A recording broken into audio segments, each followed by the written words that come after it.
Okay, so imagine this, a tiny, fiercely independent kingdom tucked away in the Himalayas. For centuries, it does its own thing, and then, one day, it just vanishes from the world map. But that's not the end of the story. It comes back completely transformed as a global leader in a way nobody expected. That, in a nutshell, is the incredible story of Sikkim. We're going to dive into its controversial merger with India and how it then became the world's first 100% organic state. It's a wild ride. But before we get into all that, you have to know its original name, Drenjong. It's a Tibetan name that means the Valley of Rice. Just think about that for a second. In the shadow of the tallest mountains on Earth, this place was known for what it could grow. It wasn't just land, it was a sanctuary, a place of abundance. And really, that name is the seed from which Sikkim's whole story grows. So how did Sikkim pull this off? Well, we're going to walk through it in 5 parts. First, we'll look at its final days as an independent kingdom. Then we'll unpack the complicated events that made it India's 22nd state. After that, we'll see how it managed to protect its unique identity with a special law and then made a complete pivot to become the world's first organic state.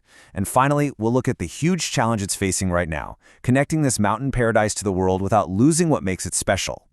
Right, so for more than 300 years, while huge empires were rising and falling all around it, Sikkim was its own little world. And this wasn't your typical monarchy. It was a unique Buddhist kingdom ruled by a priest king called the Chogyal. This blend of spiritual and political power was everything. It defined their entire culture. You can kind of see right here how Sikkim's independence started to get chipped away. It all starts in 1642 as a totally sovereign kingdom. But then, as the British Empire expands, Sikkim gets pulled into its orbit, becoming a protectorate in 1890. Then, after India gets its independence, that same basic deal continues. Sikkim gets to handle its own business internally, but India takes care of its defense and foreign policy. This whole setup, it basically put the pieces in place for a much bigger change that was coming just down the road. And this is where the story takes a really sharp and pretty controversial turn. That delicate balance of power that had existed for decades. It was about to completely fall apart, sparking a chain of events that people still argue about today. Let's take a look at exactly how Sikkim's independence came to an end. By the 1970s, things were getting tense in Sikkim. A lot of people felt the monarchy was just out of touch. And in 1973, it all boiled over. Riots against the king broke out right in front of his palace. The Chogyal, the king, made a decision that would change everything. He called India and asked for help. That single call was a turning point. So then, in 1975, a referendum was held. The big question? Should we abolish the monarchy and join India? The result? A staggering 97.5% voted yes. Now, on paper, that looks like a slam dunk, a totally clear decision. But that number, well, it doesn't even begin to tell the whole story. And here's why it's so controversial. According to some reports, there were between 20 and 40,000 Indian soldiers in Sikkim when the vote happened. Now, get this, the entire population of Sikkim at the time was only 200,000 people. That means there could have been 1 soldier for every 5 citizens. So you can see why people ask the question, was this really a free and fair vote, or was it held under the shadow of a massive military presence? Whatever the controversy, the outcome was fast. The Indian parliament moved quickly, and on May 16, 1975, the centuries-old monarchy of Sikkim was officially gone. The kingdom was no more. In its place, Sikkim became the 22nd state of India. It was the end of one era and the beginning of a whole new one. So you've got this former kingdom with its own unique history and laws. How do you bring it into a modern country without just erasing its identity? Well, India's answer was actually a pretty clever legal move. They wrote a special provision right into the Indian constitution to make sure Sikkim's distinct character was protected. Let's see how they did it. It all comes down to this. Article 371F. You can think of it like a legal time capsule. It basically grandfathered in all the old laws that were on the books in Sikkim before it merged with India. This was absolutely crucial.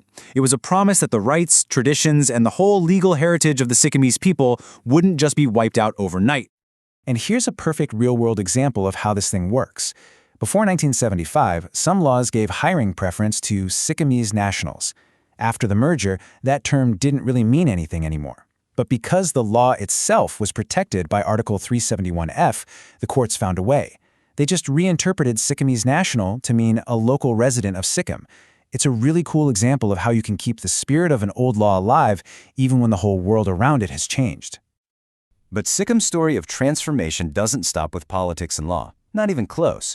In fact, you could argue its most incredible achievement is how it completely redefined its relationship with the land itself. So let's get into how this tiny state pulled off a green revolution that got the whole world's attention. And man, what a journey. This wasn't some snap decision. It was a meticulously planned 13-year mission. It meant getting rid of all chemical fertilizers and pesticides, retraining thousands of farmers in organic methods, and basically building a whole new agricultural system from scratch. Then, in 2016, they did it. They became the first 100% organic state, not just in India, but in the entire world, setting a brand new benchmark for everyone else. This deep respect for the environment isn't just about farming either. Look at this. A whopping 81% of Sikkim's land is managed by the Forest Department. That's not just a number, that's a powerful statement about their priorities. It shows that conservation is baked into the very identity of Sikkim, and it's a huge reason why it's one of the most biodiverse places on the planet. For centuries, the same mountains that protected Sikkim also kept it cut off from the rest of the world. Well, that is changing, and changing fast. There's a massive infrastructure boom happening right now to connect this remote paradise like never before. But, as you can imagine, that kind of progress brings a whole new set of challenges. Yeah, trying to build roads in Sikkim isn't just a construction project, it's a full-on battle with nature. We're talking about a place with sheer cliffs, impossibly deep gorges, and some of the highest peaks in the world. Every single road, every bridge is a massive feat of engineering. And on top of all that, you have the constant deadly threat of landslides. It's an incredibly high-stakes game. And the scale of this whole effort it's mind-boggling. This here is just a small sample of the projects. We are talking about billions and billions of rupees being poured into new highways and tunnels.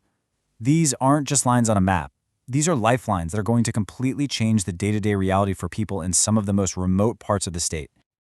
Just to put it all into perspective, in total, we're talking about over 200 kilometers of new highways, tunnels, and bridges being blasted and carved through some of the toughest terrain on Earth.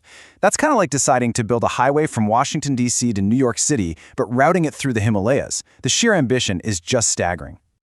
And all of this brings us to the one central question that will define Sikkim's future. How does a place that has built its modern identity on being a pristine, protected sanctuary deal with the pressures of development? As these new roads bring in more tourists, more commerce, more everything, can Sikkim hold on to that delicate balance between progress and preservation that makes it so unique? The answer to that is going to write the next chapter for this Himalayan paradise. Enjoyed this video? Please like, share it with a friend, and press the bell icon to never miss an update.